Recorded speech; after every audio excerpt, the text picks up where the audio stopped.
우리를 애워싸고 계신 하나님의 임재를 의식하면서 천천히 깊은 들숨을 쉬십시오. 이제 우리 안에 내주하시는 하나님께서 나를 통해 숨을 쉬시도록 천천히 날숨을 내쉬십시오. 이렇게 천천히 들숨과 날숨을 반복하면서 하나님의 임재 가운데 머무르십시오.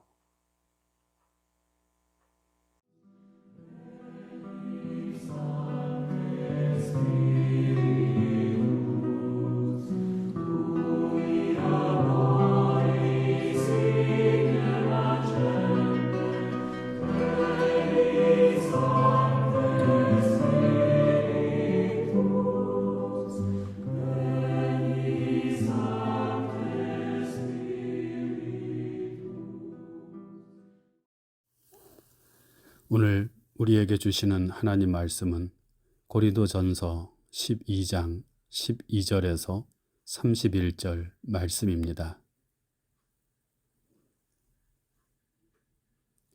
이제 낭독합니다. 하나님 말씀에 경청하십시오. 몸은 하나인데 많은 지체가 있고 몸의 지체가 많으나 한 몸인과 같이 그리스도도 그러하니라.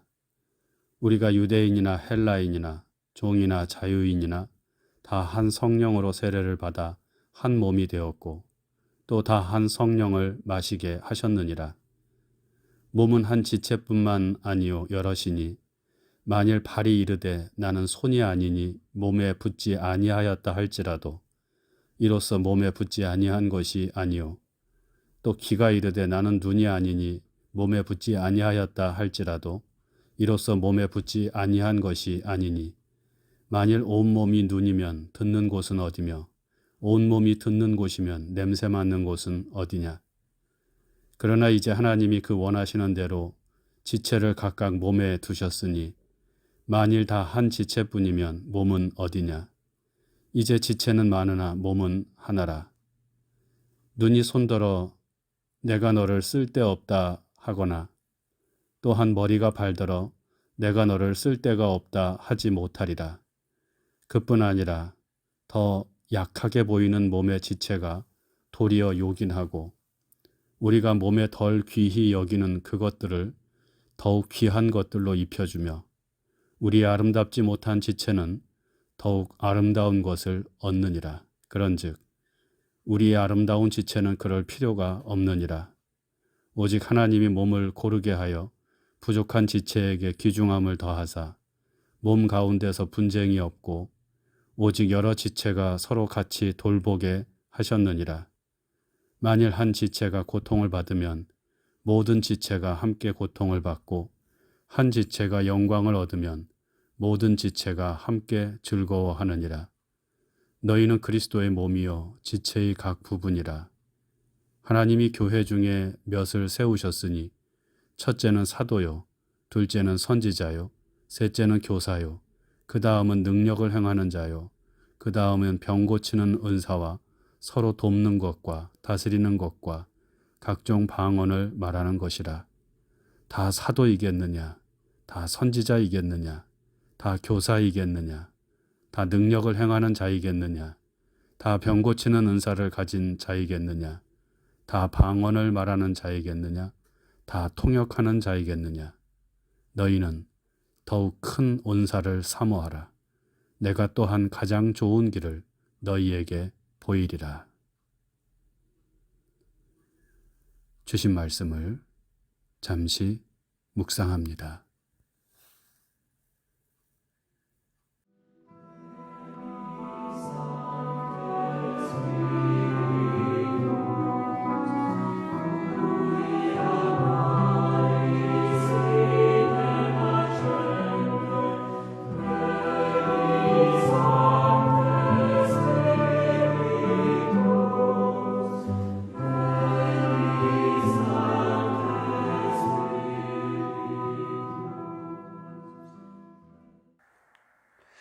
(7, 80년대) 우리나라 교회의 부흥과 성장기 때 신앙적 체험이나 신령한 은사에 대한 갈망이 많은 그리스도인들 사이에서 유행처럼 번져나갔던 시절이 있었습니다.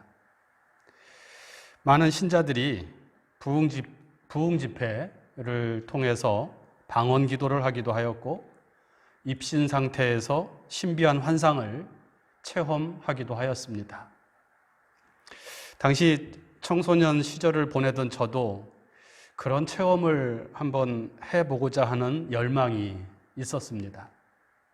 그래서 친구를 따라서 은사 집회라고 하는 곳에 가보기도 했고 유명한 기도원에서 하는 집회에 참여해서 밤새도록 통성으로 철야 기도를 하기도 했습니다. 그런데 아무리 기도를 하고 노력을 해도 방언이 터지질 않았고 신비한 체험을 하지 못했습니다. 저보다 믿음도 없고 동네에서 소위 날라리라고 소문이 난 후배 녀석도 여기 그 마석기도원이죠. 이 마석기도원에서 하는 집회에 참석했다가 불을 받아가지고 방언도 하고 또 이상한 기운을 받았다고 교회에 와서 간증을 하기도 했는데 저에게는 그런 일이 생겨나질 않았습니다. 그 후 방언을 하지 못한다는 것은 저에게 하나의 신앙적인 열등감이 되어버렸습니다. 그때 저는 방언을 하지 못하는 것을 하나님에 대한 믿음의 부족으로 인해 생겨난 결과라고 생각했습니다. 저뿐만 아니라 그 당시에 많은 교인들이 그런 생각을 했던 것으로 보입니다. 오늘 본문의 배경이 되는 고린도 교회도 비슷한 분위기가 있었던 것으로 보입니다. 소위 종교적인 열광주의라고 하는데요. 고린도 교회 교인들은 예수를 믿으면 성령을 받고 성령께서 주시는 특별한 은사, 영적인 체험을 하게 된다고 믿었습니다. 오늘 본문 앞에 12장 7절 이하에 보면 당시 고린도 교회 사람들이 체험했던 것, 그 성령의 은사는 지혜의 말씀, 지식의 말씀, 병 고치는 능력, 기적을 행하는 것, 예언과 또 영을 분별하는 것, 그리고 방언을 통역하는 것 등등 굉장히 많은 것이 있었음을 알 수가 있습니다. 교인들의 수가 많아야 한 50명 정도인 교회에서 받은 바 특별한 은사의 종류가 이토록 많았다는 것은 고린도 교회의 분위기가 어떠했는지 잘 드러내어 준다고 하겠습니다. 고린도 교회의 교인들은 은사를 사모하고 열심히 기도하고 아주 열정적으로 신앙을 했을 것으로 보여집니다. 문제는 이렇게 선물로 받은 여러 가지 은사들로 인해 교회 안에 분란과 분쟁이 발생했다는 것입니다. 방언을 하는 사람들은 방언이야말로 최고의 은사이고 믿음이 좋은 영적인 사람의 증거라고 주장했습니다. 예언을 한다든지 병을 고치는 능력을 받았다든지 하는 사람들 역시 자기들이 받은 은사가 가장 귀하고 중요한 은사라고 주장했습니다. 이러한 주장들이 만나 충돌하면서 서로 간의 대립과 갈등, 분란이 생기게 된 것입니다. 여기에 아무런 은사도 받지 못한 사람들에 대한 무시나 차별도 그 대립과 갈등의 한 축을 담당했을 것으로 보입니다. 멀리 떨어진 곳에서 이 소식을 들은 사도 바울은 안타까운 마음으로 성령의 은사에 대한 말씀, 곧 하나님께서 성령의 은사를 각 사람에게 주시는 이유와 그 목적에 대해서, 그리고 성령의 은사의 본질에 대해 자신의 입장을 서술합니다. 고린도전서 12장에서부터 14장까지가 그 내용들입니다. 특별히 오늘 본문을 통하여 바울은 받은 바 은사는 다양하지만 통일성을 유지해야 한다는 것을 말하면서 이것을 그리스도의 몸으로서의 교회와 그 몸에 붙어 있는 각 지체들의 관계로 설명을 합니다. 12절 말씀이죠. 몸은 하나인데 많은 지체가 있고 몸의 지체가 많으나 한 몸인과 같이 그리스도도 그러하니라. 또 27절 너희는 그리스도의 몸이요 지체의 각 부분이라. 이렇게 말씀합니다. 그러니 받은 바 은사를 가지고 자기 우월성을 주장하며 싸우지 말고 서로 협력하여서 그리스도의 몸된 교회를 잘 세워 나가라는 것입니다. 즉 오늘 말씀은 다양한 은사를 받은 사람들에 대한 권고인 셈입니다. 그런데 저는 오늘 이 말씀을 은사를 받은 이들에 대한 권고가 아니라 아무런 은사를 받지 못한 이들, 신비 체험이 없는 이들에 대한 말씀으로 읽어보았습니다. 고린도 교회 같은 뜨거운 교회 분위기에서 아무런 체험이 없는 사람들은 앞에서 말씀드린 대로 좀 주눅이 들어있거나 아니면 열등감에 빠져 있었을 가능성이 큽니다. 세상에서 밀려나서 교회에 들어왔는데 교회 안에서조차 인정받지 못하는 처지에 놓인 그들의 마음이 어떠했겠습니까? 22절에서 25절 말씀을 봅니다. 그뿐 아니라 더 약하게 보이는 몸의 지체가 도리어 요긴하고 우리가 몸에 덜 귀히 여기는 그것들을 더욱 귀한 것들로 입혀주며 우리의 아름답지 못한 지체는 더욱 아름다운 것을 얻느니라. 그런즉 우리의 아름다운 지체는 그럴 필요가 없느니라. 오직 하나님이 몸을 고르게 하여 부족한 지체에게 귀중함을 더하사 몸 가운데 분쟁이 없고 오직 여러 지체가 서로 같이 돌보게 하셨느니라. 하나님께서는 약하게 보이는 지체를 더 요긴하게 하셨고 덜 귀히 여기는 지체에는 더 귀한 것들로 입혀주었으며 부족함이 많은 지체에는 귀중함을 더하셨다는 말씀입니다. 이 말씀을 은사를 받은 자들에 대한 권고로 보면 큰 은사를 받았다고 교만하게 자랑하지 말라는 그런 말이 되겠지만 은사를 받지 못했다고 생각하는 사람들을 향한 말씀으로 보면 은사를 받지 못한 것이 믿음이 약해서 은사를 못 받은 것이 아니라 그럴 필요가 없기 때문이라고 그렇게 말하고 있음을 읽을 수가 있습니다. 특별한 은사나 체험이 없더라도 믿음을 지키고 교회에 유익을 끼치는 자들이 될 수 있기 때문에 하나님께서는 그런 특별한 은사를 내려주시지 않은 것이라는 이야기입니다. 반면에 소위 은사를 받은 사람들, 방언을 하거나 예언을 하거나 신비한 체험을 한 사람들은 너무나 부족하고 연약하기 때문에 하나님께서 아름다운 은사를 그들에게 더해 주신 것이라는 말씀이 됩니다.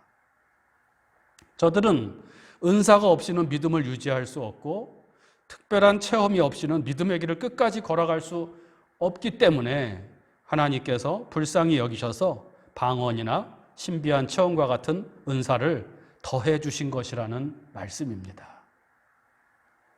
그러니 은사를 받았다고 자랑할 일도 아니고 은사가 없다고 해서 열등감을 느낄 필요도 없다는 것입니다.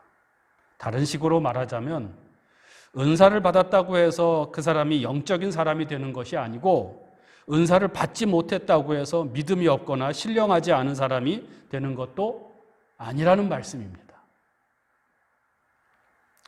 고린도전서 12장 전체를 통해서 사도 바울이 말하고자 하는 것은 바로 이 문제, 누가 영적인 사람인가 입니다. 얼마 전에 야당 대통령 후보의 부인이 작년 말경인가 한 언론 기자와 통화한 내용이 공중파 TV를 통해서 알려졌는데 그 내용 중에 후보의 부인은 자신을 영적인 사람이라고 말하는 대목이 들어 있습니다. 자신은 영적인 사람이라 도사들과 대화를 하며 시간을 보내는 것을 좋아한다는 것입니다. 아마도 그 후보의 부인은 이성적인 활동이 아니라 무속이나 점괘에 대해서 말하고 또 그런 것에 의지하여 활동하는 것을 어떤 영험한 것, 영적인 사람의 모습이라고 말한 것, 이해하고 있는 것 같습니다. 영적인 사람이란 어떤 사람일까요?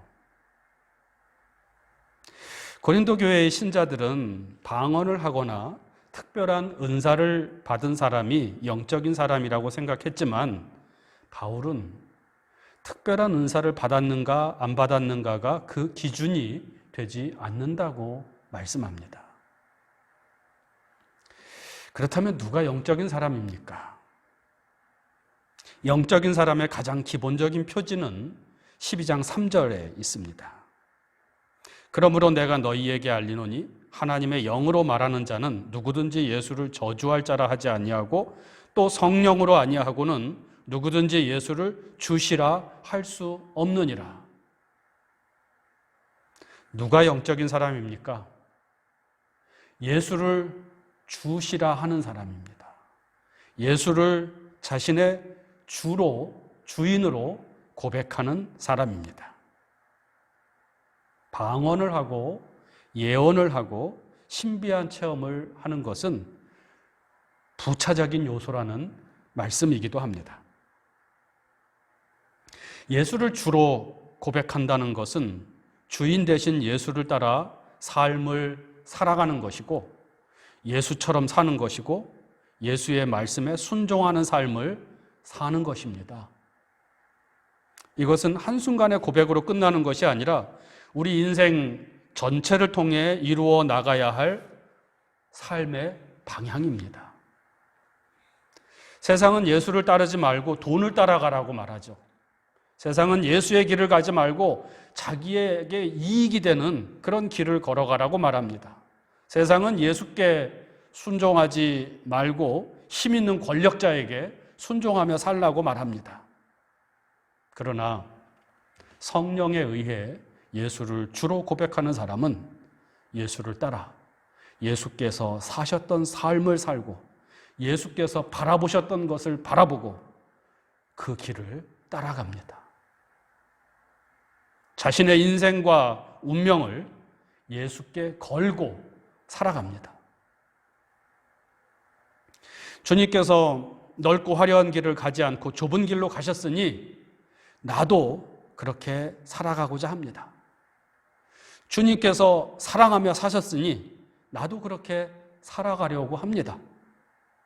주님께서 십자가의 길을 가셨으니 나도 자기를 부인하고 자기 십자가를 지고 예수를 따라갑니다. 이것이 예수를 주로 고백하는 자의 삶입니다. 그리고 이것이 어떤 성령 체험과 은사보다도 더 중요하고 근원적인 성령 충만의 표시입니다. 여러분은 누구를 주인으로 고백하며 살고 있습니까? 다음으로 영적인 사람의 표지는 31절. 너희는 더욱 큰 은사를 사모하라. 내가 또한 가장 좋은 길을 너희에게 보이리라. 이 말씀에 담겨 있습니다. 성령의 은사를 방언이나 예언, 병을 고치는 신유와 같은 능력을 받은 것에서 찾는 고린도 교인들에게, 반대로 또 그런 것을 받지 못해 열등감을 가지고 있는 교인들에게 사도 바울은 더욱 큰 은사를 사모하라고 말합니다. 모든 은사의 근원이 되는 은사, 가장 좋은 은사를 사모하라고 말씀합니다. 그것이 무엇입니까? 가장 큰 은사는 바로 다음에 나오는 고린도전서 13장,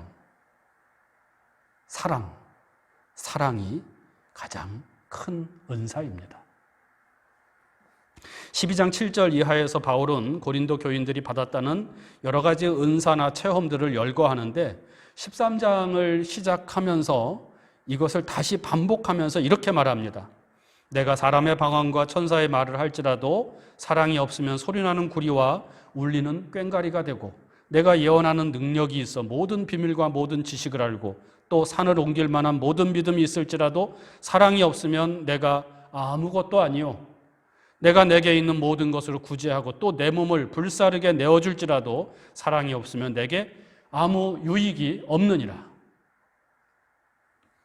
방언을 하고 예언을 하고 놀라운 체험과 신비한 지식을 알게 되었다고 할지라도 사랑이 없으면 아무것도 아니라는 말씀이고, 사랑의 은사가 가장 큰 은사이며 가장 근본적인 성령의 은사라는 말씀입니다. 모든 은사와 능력은 사랑이 동기가 되어 사용되고 나타나야 한다는 말씀입니다. 사랑을 가장 큰 은사라고 말하는 것은 사랑만이 그리스도 예수를 온전히 드러낼 수 있기 때문입니다. 예수께서 말씀하셨습니다. 새 계명을 너희에게 주노니 서로 사랑하라. 내가 너희를 사랑한 것 같이 너희도 서로 사랑하라. 너희가 서로 사랑하면 이로써 모든 사람이 너희가 내 제자인 줄 알리라. 사랑은 예수를 나타내 줍니다. 우리는 오직 사랑으로서만 예수를 온전히 증거할 수 있습니다. 오늘 말씀에서 바울은 교회를 그리스도의 몸, 소마 크리스투라고 말씀합니다. 교회가 그리스도의 몸이라는 것은 교회는 그리스도 예수를 세상에 그리고 오늘 우리의 현실 속에 드러내고 나타내는 공동체라는 뜻을 갖습니다. 어떻게 교회를 통해서 2000년 전에 이 땅에 오셨던 하나님의 아들 예수를 세상에 보여줄 수 있을까요? 어떻게 그 예수를 증거할 수 있을까요? 성령의 가장 큰 은사인 사랑을 통해서입니다. 우리가 서로 사랑할 때 교회는 그리스도 예수를 세상에 증거하는 그 본연의 사명을 온전히 감당하게 될 것입니다. 사랑이 성령의 가장 큰 은사이자 성령의 첫 번째 열매입니다. 묵상합니다. 성령의 첫 번째 열매는 사랑입니다. 가장 큰 성령의 은사는 사랑입니다. 사랑이 없는 각양 은사들은 아무것도 아닙니다. 더욱 큰 은사, 곧 사랑하는 사람이 되기를 사모하라는 말씀을 묵상합니다.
다 같이 주님께서 가르쳐 주신 기도를 드립니다.